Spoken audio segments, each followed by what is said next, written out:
Hello, everyone. It's your girl KoGi, and we are back for another episode of Conversations. Today's guest is Miss Toni Bryce. You know her as actress, advocate, Miss Ballroom Diva, and I cannot wait to get into all of it.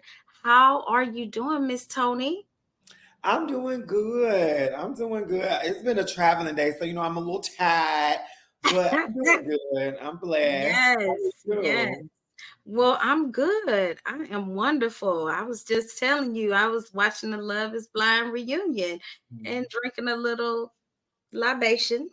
Um, but yeah, but I'm doing great. Thank you so much for taking out the time though, because like you said, you've been traveling today, but you coming on with me. I appreciate you taking out the time.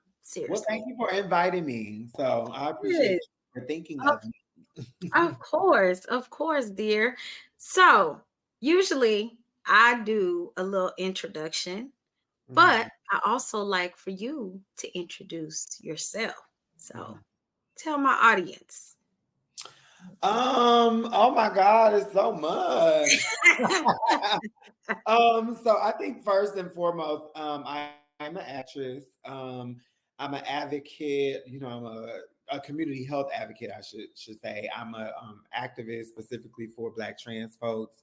I am a ballroom legend. I am a excuse me, a community captain with Vive Healthcare. I am a PrEP ambassador for Black Women's Health Imperative. And yeah, so it's a little bit about me. Oh, I love that. I Mhm. love that. Question I want to ask you, what makes a ballroom legend? What Mm. makes a ballroom legend, honey? Is that comp wins or what? It's a combination of things. It's a combination of being consistently out on the floor. It's a combination of time out on the floor, wins out on the floor, moments out on the Mm, floor, even creating rivalries that'll create more moments and keep people talking for years and years and years. Um, so yeah, just having a dominant presence within your category is what really makes you a legend. But the biggest part is doing all of that, but having consistency because it does take time mhm. to become a legend. It's not something you become overnight or within 1 or 2 years. Like Right, within right. at minimum, it's 4 years. In mainstream, at minimum, it's around between 6 to 8 years. So Oh, wow. you have to be consistent for a long time before you can Yeah. get roses. And that's the minimum. So some people wait even more than that to even get their roses. But I would say those are a few things that make you a legend. And then when you get to legend, you've probably already done community things. You've probably already been a parent or prince, princess, whatever. But when you are reaching your iconic status, that is more Mhm. about what you do off the floor and what you do for community. I love that. Okay. I love that. Thank you so much for sharing that. And I definitely will circle back around to the Mhm. ballroom culture because, yeah, definitely high key interest in that. So let's get into your journey, ma'am.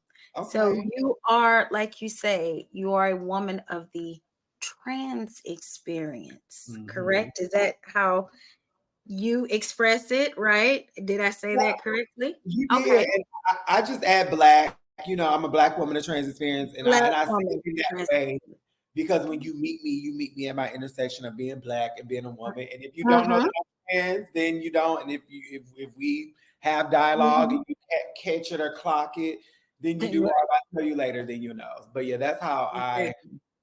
identify a black woman of trans experience. Exactly. And when did you know? When did you know? Did it take some time for you to come into your own? Did you know early on that you were different?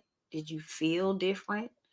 How Mhm. did you come into you? Um, So how I explain it for me. I feel like a lot of times when people tell their story, they equate it to, oh, I played with Barbie dolls and oh, I liked this color and Yeah, yeah, yeah. it was never that for me. I Mm. did play with dolls, not because I couldn't or didn't want to. I like trains and buses. I had a fascination with trains and buses. I would play Grand Theft Auto and only get on there to drive the buses. Because when I was a kid, Mm. my bus driver, Miss Mimi, she drove a flat nose bus. And so I was like, I want to be a bus driver because I seen her do it. And I just Mhm. had that curiosity. So I just want to make that clear that it's not about those kind of, I guess, developmental things. But for me, the number one thing is it's a spiritual thing. It's a spiritual journey.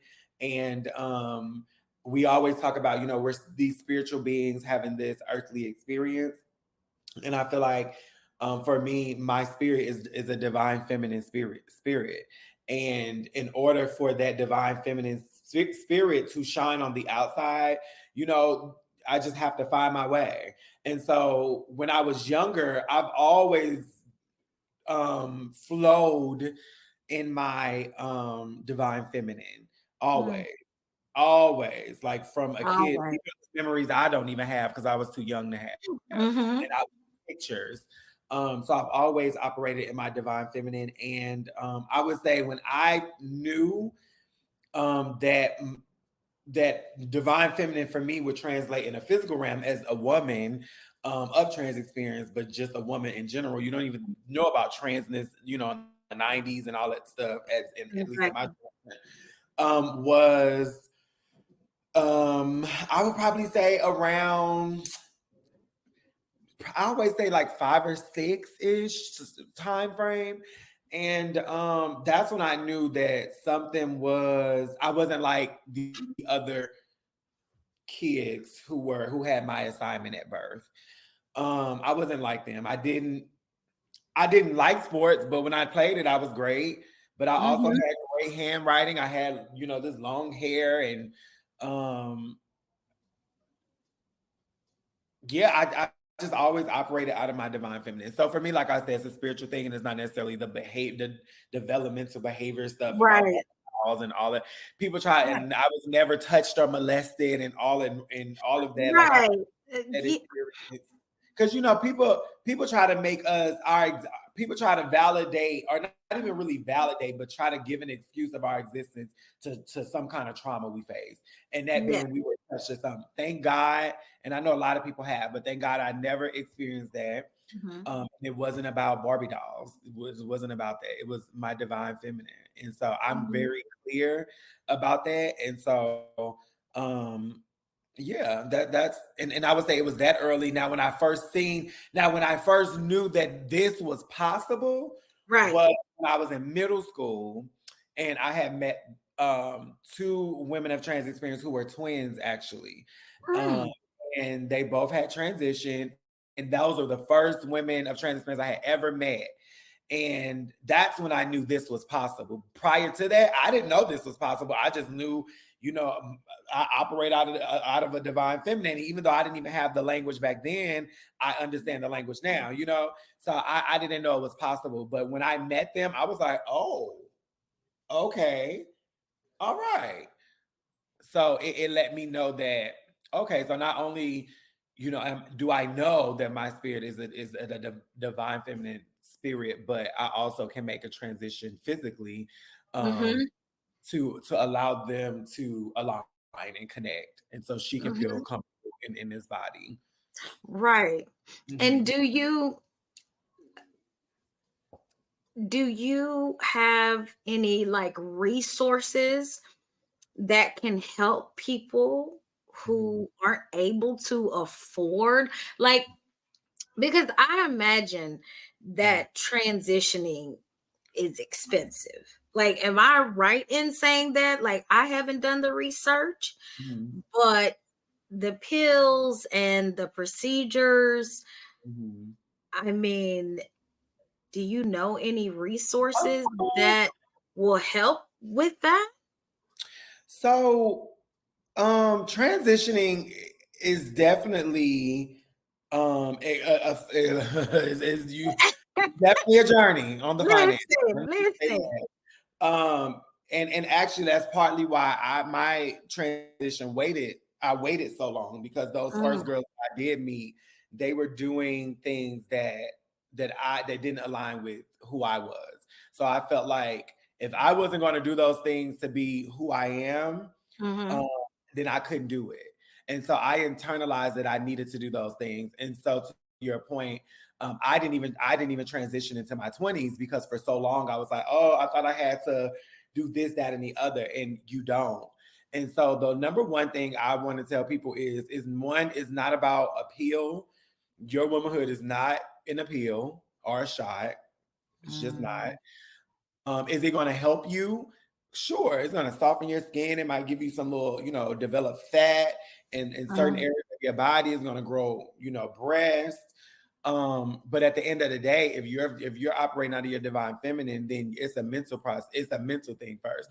We get so consumed with the medical and the physical that we forget that it's a mental thing first. And that's why you see these detransitioning stories, because they wanted to Mm. romanticize who they thought they were, but they didn't do the work here first. They didn't do the work there first. So there are resources. One, you can always go to any local agency within your hometown, LGBT agency, and kind of allow them to lead you to resources, because Okay. different places are different things. Some states are Right. red states, some are blue. Uh, And then there are also grants, some grants you can grant scholarships, if I'm saying it right, some grants or scholarships that you can sign up for as well, where they grant people money for surgeries. And if you live in New York, baby, everything free. You just need to go sign up for that's amazing. a Medicare. And so, but in the South, so that's also another point. It depends on where you are, which that makes a Right. physical and medical transition more expensive than other places. Because in New York, pennies. Here, you gotta save. You That's have amazing. Yeah, and I'm in Texas, so right, right. So the you already know the law. Listen, the law signing is signing over here, how you. and Mm-hmm. yeah, and you know that, Yeah. right? In Georgia and Florida and all the states. I mean, Mhm.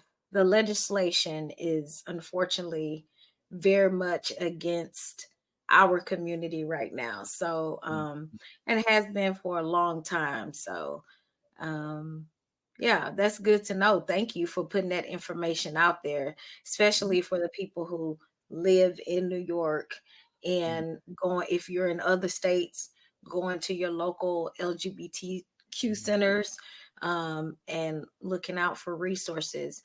So I want to transition, speaking of transition, to um go to your career. I know I because I've talked to you before, Mm-hmm. okay, on the other radio show. Mm-hmm. Um your love of theater, Mm-hmm.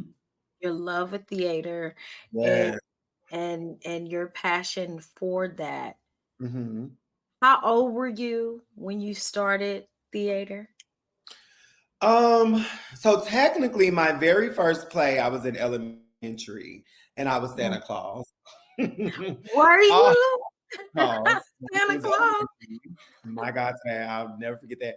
And I always remember I had to say ho ho ho. I don't Merry Christmas. I don't know what else I had to say, but I remember that part for some reason. Um, but where it became something that I chose that I wanted to be involved, it would have been high school. I Mm, went to a high school that had for my first 2 years that lost they lost their accreditation, and so mm. and they lost their accreditation, and they did not have theater. So when they lost their accreditation, my mom, she was like, "Yeah, we're taking y'all out of the school. We're gonna put y'all in a school that has accreditation." Okay. And thank God for McClure Senior High School, because they did have obviously their accreditation, but they also had a theater department. So that's when it would have started in 2007 when I was a junior. In so 2007, 2008, when I was a junior, my junior year. And my first show, November 2007, was A Christmas Carol. And I didn't immediately start off on stage. I started off, that show, I was a dramaturg. So that's like a person, like a marketing person, marketing, everything that dealt with like administration, so to speak, in public or Okay. like all of that. So I was the dramaturg for that. And then that would really open the door for my theater journey. And so Oh, last 2 years of high school is where I got a lot of my theater experience. And so yeah, that's where I would have started. okay. And then from there, you did background, right? And then you just kind of worked your way up.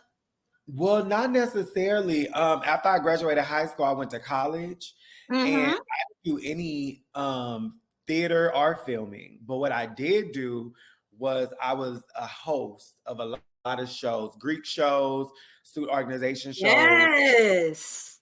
So I was a host, and while that doesn't, you don't think necessarily acting, that, but that does help you, because what it does Oh. is it helps you and strengthens your improvisation skills. So when you get on that stage, you might have a script, but sometimes you got to go off script. Sometimes you don't have one, and you got Mhm. to create it. So, so I went from theater to doing hosting, and then I moved after I graduated college in 2014. I moved to Orlando, Florida. And I only stayed for a year, but then that's where I started doing background, but in student films. When I moved to Atlanta in Okay. 2016 is when I started on, and mind you, before I even did background, I was already in shows on in web series. Before Okay. I knew about background, I didn't even know I could do it. The gag is, and I'll never forget, my very first show that I did background for. I won't say the name, but the Mhm. very first show I did it on October 22nd because my birthday was the 23rd. It was the next day, and that was October 22nd, 2016. Is when I did my first background. Oh, wow. Yeah, Okay. Oh, wow. What a journey. I love that for you. yeah, and I did that It's until great. 2018. So Mhm. 17, 18. So about 3 years. Yeah. And then after that came And then after, anything. listen, okay? Then Mhm. after that came, you know what? Okay. So I told you we'd circle back because now that you gave me the theater journey, Mhm. the background, and then we know The speaking roles. the Mhm. speaking roles, let's go back to the ballroom culture. Okay. So, when did you first enter that world? So, okay, my love for storytelling and advocacy Mm-hmm. is really what placed me into ballroom, because I had already known about ballroom Mm-hmm. because they tried to get me to be a part of it when I was in middle school. And I would say, no, I'm too young. Not even that I'm too young. I'm like, no, I'm focused on school. Like, I'm focused on school. I'm focused on school. Mm-hmm. That was always my priority. So after that, when they just knew, okay, child, Tony not going for it. Okay, great. When I got into school, high school, I started doing theater. And then I remember I watched a show, a play, a musical called Rent. And if anybody knows, Yes. know that it's about the lives of these people during that AIDS epidemic, and it really changed my life because it made me think about how storytelling and advocacy like went hand in hand, and it deeply impacted me to where I would Google a lot about like different like people that was doing advocacy work. Oh, excuse me, people that was doing advocacy work, a lot of stuff within the 90s. And then I came across a person named Luna, icon now, Hall of Famer icon. At the time, he was Luna Legacy. Mhm. And that was a house he created. And so I reached out to Luna in 2009, Mhm. and we had conversations, and I was just thanking him for all of the work he's done over the years, Mhm. and how he inspired me to want to, do advocacy work within the HIV prevention world. Mhm. And he invited me to be a part of his house and to be his daughter at the time. And so that's how I got started, because of my love for storytelling and advocacy, which led me to reach out to him, who was obviously already a part of Ballroom. And he invited me into a house that he opened and created himself. And so that's where it all started for me in 2009. Wow. Hmm. That's amazing. So it wasn't even necessarily about doing the dance and the pose, and it was merely about your advocacy and your want to change the world and HIV prevention. And wow, that's great. Yeah. That's really awesome. And because a lot of times people, voguing and ballroom is something that's so larger than life to a lot of people that it attracts them to it and it keeps people's Mhm, attention. But mhm. when I say ballroom is many, many more things than just voguing, is many, many, many more things than just voguing. I think that's again the thing that attracts people the most. But it's so much more. And if you ever get a So much chance to more. go to a ball, you will get to see firsthand what that's like. I just literally was at a ball, a conference, and then a ball this week. But Mhm. yesterday was the ball, and we have the category of face, right? And Yes. ladies were competing for $10,000 just because of their face and how Yeah. beautiful they are. Yes. Literally $10,000. Mhm. So, and mind you, women of trans experience are, trans feminine people are Mhm. the creators and founders of Ballroom. So Mhm. we've always, or my trans ancestors have always been trailblazers. But in this space, people have always come to see the trans women, or in the ballroom space, the femme queens. So we've always been what the people came to see. Always, Mhm. since the very beginning, Always. Since the always. very beginning. Before Oh wow. voguing was even a thing, and they only had old way and new way. They were coming to watch face. They were coming to watch the fashion, and they were coming to watch runway. You know, Hmm. like they were coming to watch realness and all of that kind of stuff.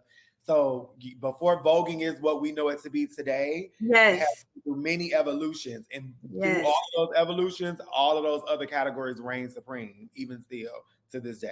Wow. Yeah. Oh my God. Yeah, like I am just so proud of the work that has been done in the community. Mhm. When I was speaking to Monroe earlier, I Mhm. asked her, and I'll ask you, do Mhm. you feel like there is more trans presence or less? Like she said, I'm not gonna tell you what she said, but I With want you to answer. Like, do you and in just in in the general. media, Mhm. in the do you what do you get the sense of the temperature is? What do you think? Just Yeah, I in mean, hands down, way more presence, way more representation um, than even 5 years ago. Like and the thing about it is, we've been so mind you. Let's keep in mind, right? Trans women created ballroom, right, and trans Mhm, feminine people. Ballroom started in the late 60s. So we've been around. I mean, and we can really go back before that, but I'm just speaking in terms of ballroom. To where we created this underground world for ourselves to where we can exist and truly be our authentic selves, right? So mhm, whether the world above ground knew about us or not, we would have always been here in history and whatever else. So the fact that now we are in shows, we're in fashion. Tracy Africa, she was already in fashion and doing and a supermodel before they even knew her tea. Sandra Caldwell had already been in shows and Roots and all of these things before people even knew her tea. So we've always been here and we've always been around. But now we are more so emboldened to say we are women of trans experience. And that's okay. And we exist and we're not going anywhere because we've not ever went anywhere. We've always been here. That's a good point, Tony. That's a good point. Before the T was clocked, Mm-hmm. we were already here. We were Mm-hmm. already here. Yep. There was never a time when we weren't here. It's Mm-hmm. just that the T wasn't clocked. That's all. Mm-hmm. That is such a good point. Okay. Yep. That That's is all right. I do. I love that. I love that. That's just like people who are in the closet. You know Mm-hmm. what I'm saying? They're not out. It's not that they aren't here. They're just not out. There Yeah. there are plenty more that you're surrounded by. If Mm-hmm. you think you're uncomfortable now, if they reveal themselves, you'll run. I'm just saying. Yeah, Um, we're everywhere, and a lot of people live stealth lives, and some people do that for safety, and some exactly. people do that because they don't want to be a part of the community because they didn't ask to be a part. But then you have some of us that Mm, are like, we embrace being a part of the community, and we embrace being women of trans experience, and like that's okay too. So, yeah, um, yeah. Now, as far as the temperature, the good with the bad, when it it's comes. tough though. It's tough though, Tony. Like I'm not even a part of the that's another thing. Like I'm not even a part of the trans experience. And Mhm, I feel like I get so angry. And I'm mhm, not even trans, but I don't know. Like I get angry when things happen on the internet, mhm, things are said. I'm not going to even bring up because I think you know what I'm talking about. And then Hope Giselle, TS, or Monroe address it. I'll be in the chats, child, or mhm, something will happen in the community. And Hope is out having a rally in Baltimore. I was in the comments, stand up and fight. Like, mhm, because I feel like if it happens to one person, it's all of us. Like, I mhm, feel, I mean, like I just wish that it was more people mhm. in our community. Like, okay, fine, you're not trans, but shit, you still in the community. 'Cause you black. Like, And yes. and people tend to forget about that intersection of being black. Look at what black people are facing in America, in the Mm-hmm. world, but in America specifically. We are all black. We all have different experiences, but we all have a lot of similar experiences too. It's like when you're a trans person and you're going through what you're going through, it's like our own black community, they erase our blackness and Right. forget that we're black too. Right. Um, I always think it's interesting. I remember one time I was at we did a rally in March for Stonewall a few years ago, and Yeah. they gave people mics, and they were yelling out. They were saying all of these names, and when I tell you, not now name was a trans person, not now name, and when I tell you, it pissed me off so bad, and I said, yeah, we got to stop. Pause the march right here, because y'all want to come into our space as cis hetero people, which is fine because we need more cis hetero people in the space so we can all fight together so they can have your heart, right? But don't Mm-hmm. come into this space saying all of these names and not now one of them be a black woman of trans experience who's out here being murdered, and black men of trans experience, or just black trans and non-binary people, period. You don't know one Mm-hmm. name, but you're in this march. So you know Okay. that you can be a part of this march because of our intersection of blackness, but then within the march, you erase or won't say the names of those people who this march is for. But when we Right. go to Black Lives Matter march, we hear these same names and y'all don't say our name not one time. So don't think you're gonna come into this space and Girl. not only say other black folks' names, but not say our names of the murdered and the slain over here. Nah, you got me messed up. You got me. Mm-hmm. I took that mic and I started to say names of those Yes. in our community because that's what y'all are here for. And y'all out here screaming, no justice, no peace. Y'all don't give a. Can I cuss? Because baby, I Yes, don't know. you can. Yes. Don't give a fuck when a black trans woman has been murdered because y'all gonna blame it on her. But y'all are here talking about some no justice, no peace. Y'all don't give a fuck about no justice for no black trans woman that's been murdered. When I tell you that day, it irritated me so much Oh my because God. you start to unpack the little things Yes. that's happening that's really bigger, much bigger, much larger, but it's just what perceived to them probably in that moment, little things. Don't come over here hollering no justice, no peace when you don't mean that for black trans women. Don't Mm. forget that this is a pride march. Pride, LGBT I'm proud, Bryce. plus march. So it was so irritating for me. So that's my thing for black people. One, none of us will be free until we're all free. And how do we reach that? Come on. We have to move in unity. We have to move together because we cannot forget about our intersection of being black. And that has to be the number one priority for black people, that we are black in America. And we have to stand together, stick together, fight together. Together. They forget the Thank you. together. Thank you. I'm Yes. sorry. I get real passionate about that. Yes. It Girl, makes me listen.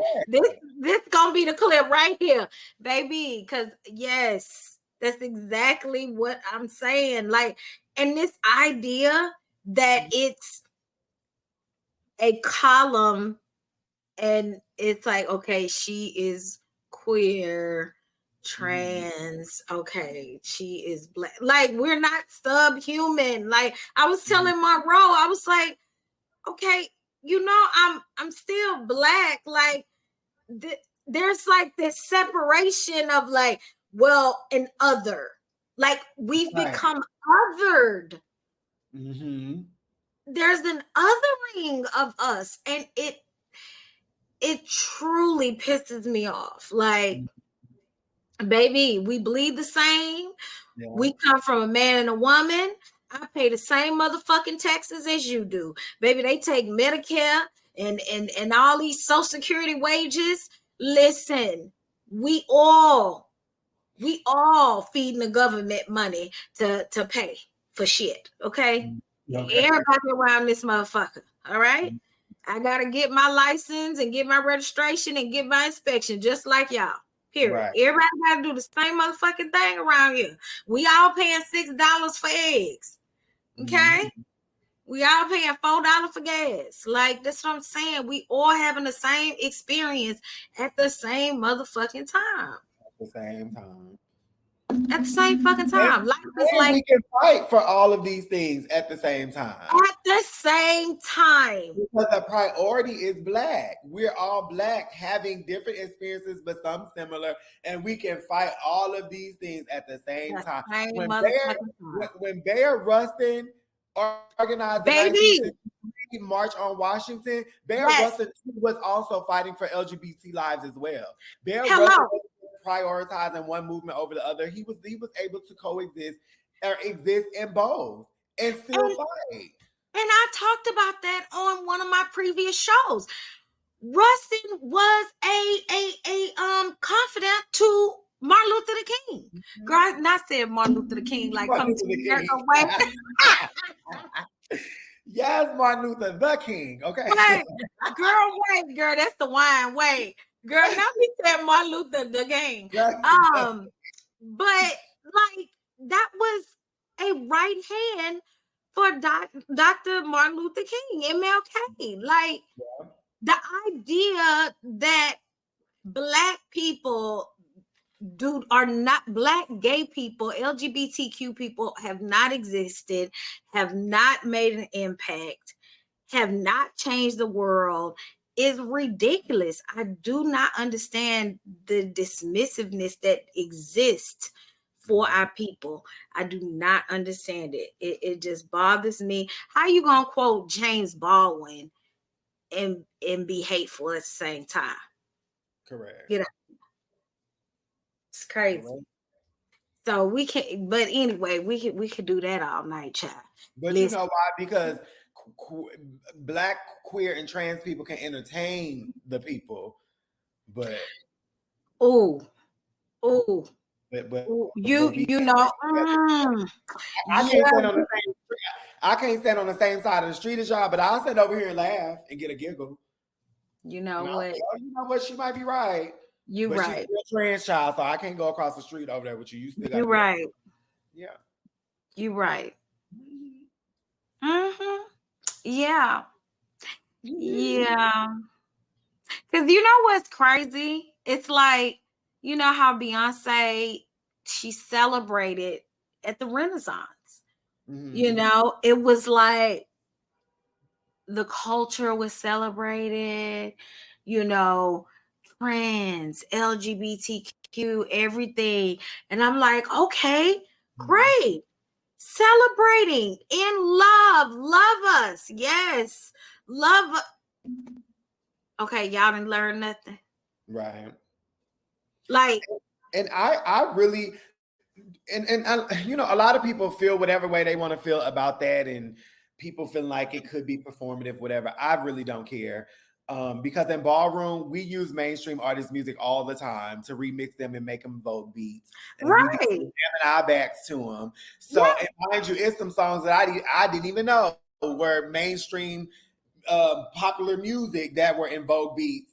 And I hear a song and I'm like, wait, that's the Whitney Houston song. I didn't know that. What?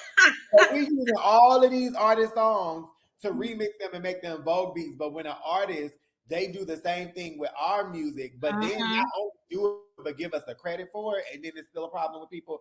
I just be like, yeah, we're Right. gonna use to celebrate the positivity and what she did on all of them stages, everywhere Right. she went around the world was Yes. something that we absolutely appreciated and deserve Mhm. to have, especially with somebody with her magnitude of stardom. I So agree. that's what we gonna choose to focus on. I agree. That's right. I don't care. Exactly. I agree. Okay, Miss Ma'am. So let's get into, and I appreciate you for the passion that you, because honey, yes, like I listen, girl, That's my I'm ready to, I'm studio. ready to, I'm ready to get out and get to marching and yelling with you. Okay, grab the megaphones. I need to come down to Georgia. We need to get out there, girl. So I appreciate you for being just as passionate as I am about that, because I really am. Thank you, and thank you for Thank sharing you. ballroom world with me. I would love to talk more about that because I just love it. But it's 37 minutes in, and I know your time is precious, but I do want to talk about your upcoming project, ma'am. You Mhm. look beautiful, honey. Thank you. Beautiful in the photos, in the promotional photos for it. I saw the promotional what is that? The The trailer. Yes, the trailer. Sorry. Mhm. The promotional trailer for Chasing Reality. Mhm. Yes. Please tell us about this project. Yeah, so Chasing Reality is one of the, not one of, but the largest, if I'm not mistaken, but from what I've been told, the largest LGBTQ plus web reality series that's on YouTube. So if you don't know, go check out Chasing Reality's channel, subscribe and watch the shows. They have Chasing Atlanta, which is the show I'm on. We're on season 6. They have Chasing Dallas, and they also have Chasing LA. So it has expanded to other cities as well. Well, those cities, and it may expand to more. But I was asked to come on for season 6. I've been scared of reality for a long time because, you know, in my earlier days of getting into the industry ish, because I don't feel like I'm really all the way in, but you know, we'll get there. Um, they always said, "Don't, if you're an actor, don't do reality because they won't take you serious." And I just Oh feel like yeah. we're kind of like in a new day and age.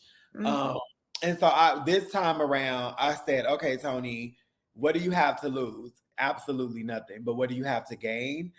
A bigger platform for people who don't know me." to see me and become familiar with me. And then, that could lead them to the other things that I'm doing in life that can lead to Very true. booking or, appearances or advocacy work or whatever. Like it could lead to so many possibilities. So me not doing it because I'm scared of what the industry might think, child, please. We're all trying to, make it. And Mhm. don't get me wrong, don't compromise who you are and what you feel and what you believe Right. in. But if it's something that you feel like is going to help expand your brand and open opportunities, why not? So that's what I went into this season and doing. And I feel like with this season, you get to see, because I couldn't really showcase the acting side of things because we're on strike. Um, Right. I was able to show different areas of my life. So ballroom, chosen family, I I did a love little it. modeling, child. I don't consider myself a model, but I did Okay. a little modeling. Not a little pose. you know, some advocacy work and yeah, you just got a sense of who I am outside of when Toni's not acting, what is she doing? And so I that's really love that. me. And some surgeries, you get to see that happen. Really? Yeah. What else? So yeah, you just really get to see that. And so the first episode premiered last Wednesday. And it'll come on every Wednesday, I believe, at 8,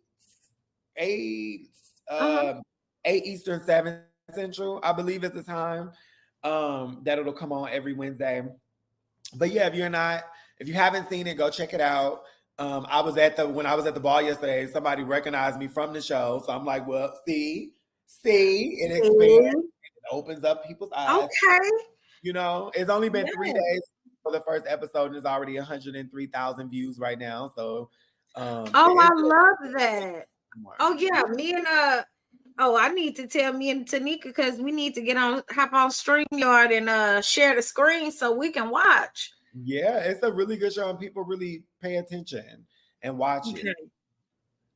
Will do. And I definitely will put that on the timeline and be like, hello, Pink Posse. Uh Mhm. Nice. Tune you in. know, we don't play about the cast, child. Listen, we be Yeah. promoting everything. No, y'all really do. Y'all are amazing, honestly. And I don't think I've ever seen a group of individuals that committed and dedicated to, like, not even just the show, but beyond the show. Like Baby. y'all are truly amazing. And honestly, and I know I can speak for everybody and just how much we appreciate y'all just showing so Y'all much welcome. gratitude because y'all don't have to. Y'all really Y'all don't. welcome. Yeah, y'all welcome. Don't worry, baby. I'm about to get on this timeline right now. Y'all didn't know that episode was out? If y'all don't get to go on and watch that episode of our good sis Toni right now. Yes, it's definitely out. The first one out. Okay. I'm about to give them their orders, Toni. We about to get Okay. on it, girl. We about to get on it. Don't worry. We be trying to keep up with all y'all. I have But to do better with posting it on mhm, my actual store or my actual yes. post because they sent me the clips, but when I can do it on my phone, I can't figure out how to download it to my phone. So I said, okay, when I get back to my laptop, I'm gonna download it on my laptop and just Oh, okay. drop it to myself Mhm. or something so I can Yeah. post. Yeah. Yeah, it's a lot going on. Like socials, like I stay busy, so I just Mhm. be everywhere. So Yeah. yeah. Okay, so I'll make sure to put it on there. So I guess for a closing, ma'am, I want to ask you 5 years from now, Hmm. 5 years, where do you see Miss Toni Bryce in 5 years? What do you see Um, yourself? hopefully, a series regular. That's my Mhm. dream. Um, I've always been more focused on, TV side of things versus film. And that's mainly because I think one that's consistent work season to season, and Right. also when we think about visibility, and I think for trans people it's important to be visible. So you get to see me week to week, season to season, episode to episode. So that's always what I prioritize. But I 100% would hope and pray that I'm a series regular on, one of these amazing, shows being, if not already created, being created. Who knows? Now that the writers are back, congratulations, WGA. Thank you. And hopefully, more. I hope to be more satisfied and pleased within my transition, to where I don't Mm-hmm. feel like the person I'm looking at is not fully representing my divine feminine yet. So Okay. I hope to reach that. I don't think there's ever this complete person per se, but I do think there's a point where you're satisfied and you're happy. Um, Mm-hmm. I understand that. and I think those are the main two things. Maybe moving to another city. I don't really like Atlanta, if I'm honest. Oh, okay. So hopefully in a new city. You But have a city in mind that you like? because I love New York, but I'm scared to live in New York. Excuse me, because I feel like if I don't make it, it's gonna be scary. Oh, yeah.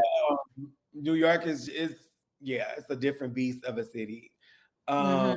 and LA, I'm kind of scared of LA because of the earthquakes and all of that stuff. I don't know, that scared me a little too much. Yeah, I lived there and went through quite a few earthquakes. A huge one years ago when I And lived then there. It was a that fault 7.2. line thing that Yeah, that that scares yeah, me.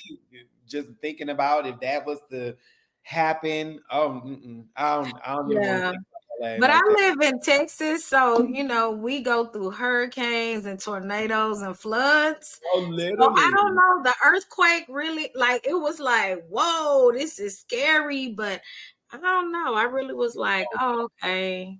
I don't know. Yeah, Maybe. being from St. Louis, Yeah. everything from the Gulf Coast makes its way on up. So Yes. definitely get all of the even earthquakes, really, because of Tennessee. There's a fault line Yep. in Tennessee and Memphis. That's So true. I remember we had an earthquake when I was in high school, and I woke up like, oh, child, okay, that's not an earthquake. Went right back to sleep. Uh-huh. Yeah, I think those are the main two things: to be more satisfied Amazing. and happy within my transition, and hopefully a series regular, Mhm. and just Those are continue good to ones. flourish in my career. And I Yeah. have so many those. I have so many more things I want to do. Will those things happen in 5 years? Probably not, but I do have a lot that I want to do. And those things that you said are perfectly fine. Like, have those two things or three things rather, Hmm. right? You never want to have too many goals to Yeah, try to attain, because life. So life just will. having a few, just having a few and taking those steps, like you said, loving on yourself more to where you feel more in your divine feminine energy and everything else. Like, I completely understand. I feel like I'm going through a moment of, like, I don't know, like, this is me. Like, I'm a rock the short hair. I'm very, I don't know, I'm not a stud. I've always been very kind of, how back in the day they be like, "Oh, you're a tomboy. You just a tomboy. You Mhm. just a tomboy." And the whole time you're going, "I really like girls." you know? um, but it's like, I'm not a stud. And they would you be like, "Oh, you a soft stud." And I'm like, "No, I don't think so." And then now I'm coming into this whole thing of, like, maybe I don't know what I'm going through, but maybe in 5 years, listen, maybe I'm like you. 5 years, maybe I'm settling into my masculine energy in 5 years. I Hey, don't know. I let it don't do know. what it do, and see where it goes. I don't know. I don't know what's happening. Listen. Listen. I don't know what's going on, okay? It'll work itself out. It'll work itself out, indeed. Well, thank you so much for joining me. Please tell the people where they can find you, Toni. You can find me on all social media. The Toni, Toni, Bryce, Bryce. So the Toni Bryce or the Toni Bryce. Mhm. And you can catch me, on Wednesdays on Chasing Atlanta, on the Chasing Reality YouTube channel. So make sure you go subscribe to that. And child, hopefully after this strike is over, you can catch me on somebody's show. We'll see. Okay. Getting paid fairly. Hello. Okay, because Yeah. yeah, AMPTP, AMPTP, whatever. I need y'all to come on because y'all pissing me off. Y'all are being GREEDY. Okay. Y'all need to get back to the table and negotiate with SAG after so these people can get back to work. Everybody got to eat. That and also what I'll say too is, we're in fall, and it gets dark earlier. I was just driving today, it was Yes. 7, and I was like, dang, it's dark and it's only 7. And I know Mhm. like seasonal depression is really like this that time. So to Yes. all my people in general, but specifically, to my storytellers, like just create some avenues to stay active and flexing your muscle, Yes. and to stay creative or in a creative space, because with this strike still happening, fall is here, it's getting darker faster, we don't have as much sun, baby, that seasonal depression will stay in, and That is yeah, so it'll get true. real scary real fast. So just take care of yourself, and That yeah. is such a good thing to say, Toni. Thank you.